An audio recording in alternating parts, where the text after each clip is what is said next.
Aujourd'hui je vous parle du périnée, tout le monde en parle, mais est-ce que vraiment on sait finalement ce que c'est que ce périnée? Et surtout je vais aborder les questions pour savoir quand commencer la rééducation du périnée, comment ça se passe cette rééducation du périnée, et pourquoi est-ce qu'on rééduque ce périnée? D'abord il faut savoir que le périnée, ça vient du latin perineum, qui signifie autour des voies évacuatrices. Donc du coup, ça laisse tout de suite place à l'image que l'on va se faire, c'est-à-dire un losange. Voilà. Vous imaginez un losange en deux triangles superposés. Le premier triangle va contenir tout ce qui est urogénital, c'est-à-dire la vulve avec le méa urinaire, le vagin. Le deuxième triangle, celui d'en bas, lui, va se composer de l'anus. Donc si la pointe ici est en direction du coccyx, la pointe de mon triangle supérieur ici, ce serait au niveau de la symphyse pubienne. Ce losange là est en fait un ensemble de muscles. Ce muscle là, vous pouvez l'imaginer un peu comme un trampoline. Et si vous êtes assise, comme moi là actuellement tout de suite, je suis assise sur mon périnée. Alors évidemment, je sens mes ischions là, les os au niveau des fesses. Si je me balance de gauche à droite, tac tac tac, je sens la distance. Ces muscles là sont en fait accrochés aux os, hein. Comme tous les muscles du corps, les muscles s'accrochent aux os. Et ils s'accrochent donc à mes ischions, tac tac, sur les côtés. Ils s'accrochent sur mon coccyx à l'arrière, si je me balance là, mon bassin en arrière. Et ils s'accrochent vers ma symphyse pubienne en avant. Donc vous voyez, ça fait vraiment un losange. Et donc je suis assise sur mon périnée. Le périnée permet d'éviter des problèmes d'incontinence, c'est-à-dire la non-maîtrise de son urine.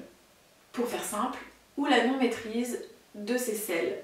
Donc ça peut s'écouler des deux côtés si le périnée n'est pas assez tonique. On peut ressentir aussi une espèce de pesanteur au niveau de son pelvis, donc on appelle ça une pesanteur pelvienne, c'est-à-dire qu'on a l'impression là que ce périnée là sur lequel vous êtes assise, eh bien il y a comme quelque chose de lourd dessus qui pèse.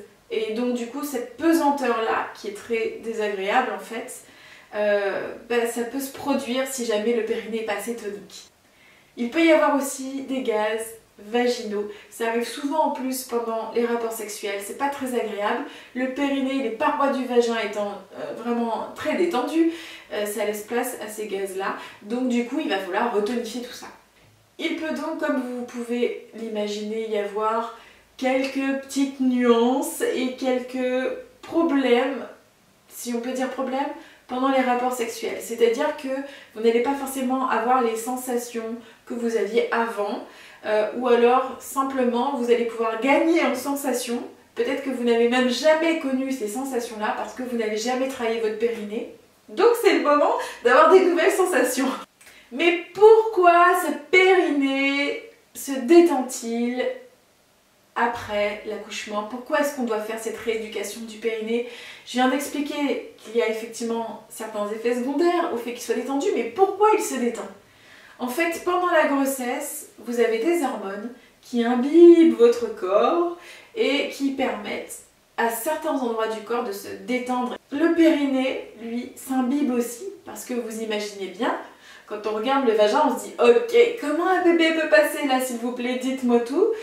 Effectivement là, la tête d'un bébé ça fait peur. Mais en fait, votre périnée va s'imbiber d'hormones pour devenir vraiment très élastique. Il n'y a pas que effectivement les hormones, puisqu'il y a le poids aussi du bébé. Vous portez, pas que le bébé d'ailleurs, hein, le liquide amniotique, le placenta, l'utérus qui a pris plus de volume et aussi plus de poids. Vous portez tout ça et tout ce poids là, paf, il va venir tamponner un petit peu sur le périnée. Vous serez d'accord avec moi qu'il y ait une césarienne ou une voie basse, vous avez quand même vécu ces 9 mois de grossesse avec le poids sur le périnée, et donc la rééducation du périnée c'est pour toutes les femmes. Il n'y a pas que la grossesse et l'accouchement qui fait que votre périnée devient un petit peu plus ramollo, il y a l'âge. Oui, l'âge. Forcément, notre corps devient un chouille plus flasque avec l'âge, ouais. C'est comme ça, hein, on sent la peau se distend, les muscles se relâchent. C'est comme ça, c'est la vie. on se relâche et donc il faut entretenir son corps, c'est comme ça. Et tous les muscles du corps, c'est valable pour tous les muscles du corps, dont le périnée. Le périnée prend cher aussi, mesdames, suivant la façon dont vous vous tenez. C'est-à-dire que si vous avez une démarche comme ça, tassée, imaginez un ressort, voilà, on est comme un ressort. Si vous êtes complètement ratatiné, votre ressort aussi est ratatiné et vous imaginez bien que tout fait accordéon. Et il y a du poids qui vient se mettre sur l'un, sur l'autre, sur l'un, sur l'autre. Et au final, votre périnée, bah lui, hop, il ramasse un peu tout ce poids et toute cette pression en fait que vous mettez sur lui. Et donc du coup, c'est pas bon ni pour vos organes qui sont du coup sollicités pour être en bas, pour descendre, pour s'engager, et votre périnée qui supporte ce poids-là.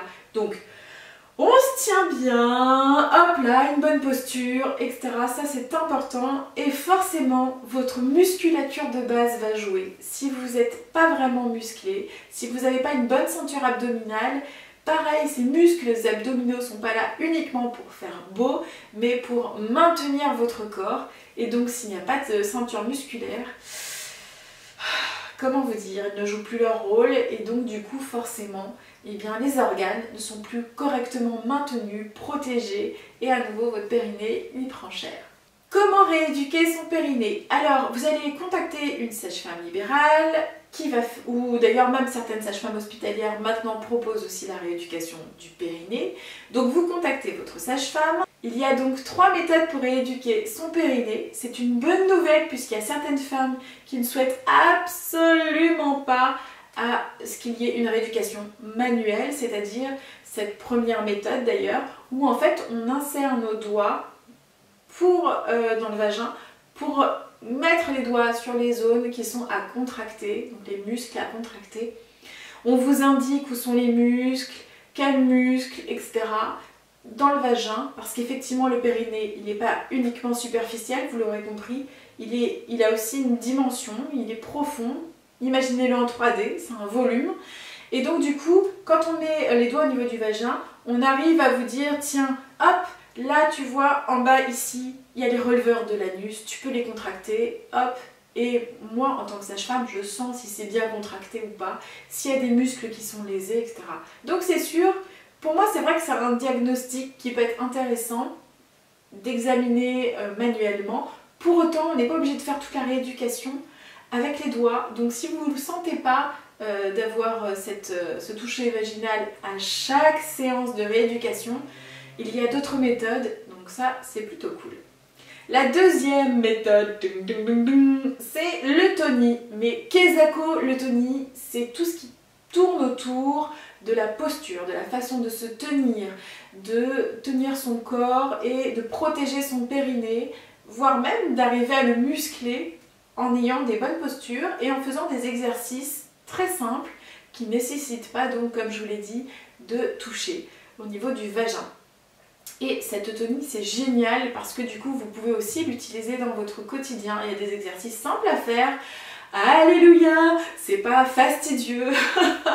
Et donc c'est plutôt pas mal. Vous pouvez coupler donc de la rééducation manuelle avec de l'eutonie. La troisième méthode, c'est avec une sonde qui est reliée à une machine. Cette sonde là donc est insérée dans le vagin, donc vous imaginez quelque chose de rectiligne, voilà, à peu près ça en diamètre, quelque chose comme ça.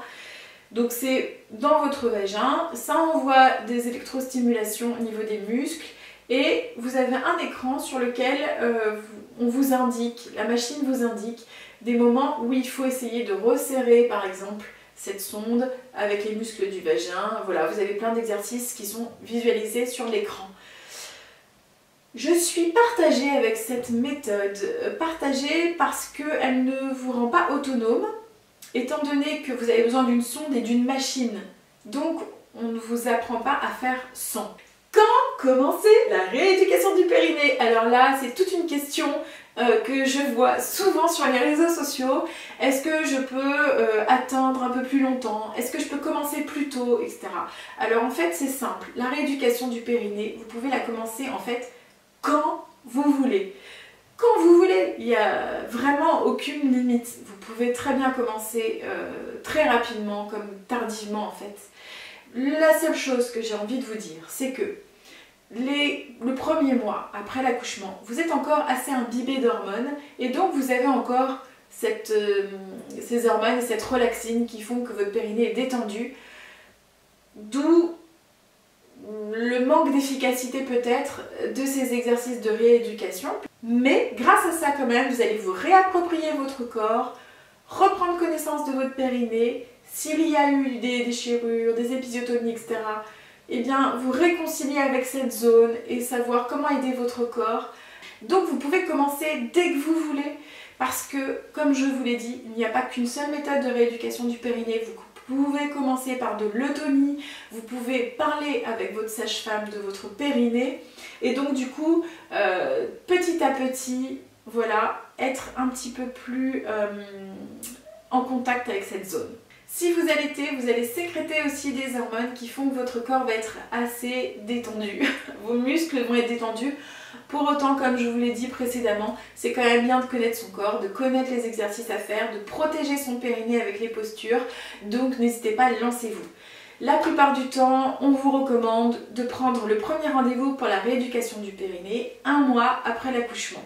Cette première consultation, ce premier rendez-vous, on fait en général le dossier avec vous. C'est-à-dire qu'on va vous poser des questions sur votre périnée, votre corps, comment s'est passé l'accouchement, etc. C'est plus un bilan pour remplir ce dossier. Donc prenez ce premier contact et prenez rendez-vous pour que ça tombe à peu près 1 mois après l'accouchement. Mais comme je vous l'ai dit, si vous avez besoin de commencer avant ou plus tard, parce qu'il faut bien se dire quand même que 1 mois après l'accouchement, avec un bébé, parfois ça peut être un peu chaud au niveau organisation.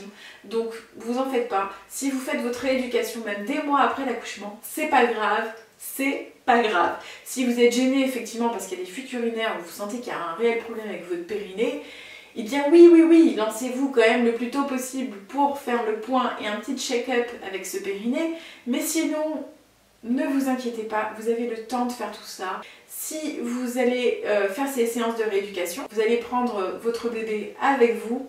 En général, on a des petits transats pour mettre bébé. Vous pouvez même le garder dans vos bras pendant les séances. Il n'y a aucun souci. Voilà, j'espère que j'ai répondu à toutes vos questions. Si jamais il en reste, n'hésitez pas à mettre en commentaire vos questions. C'est grâce aussi à vos avis, à votre expérience qu'on apprend, puisqu'on prend aussi des informations d'une maman à une autre.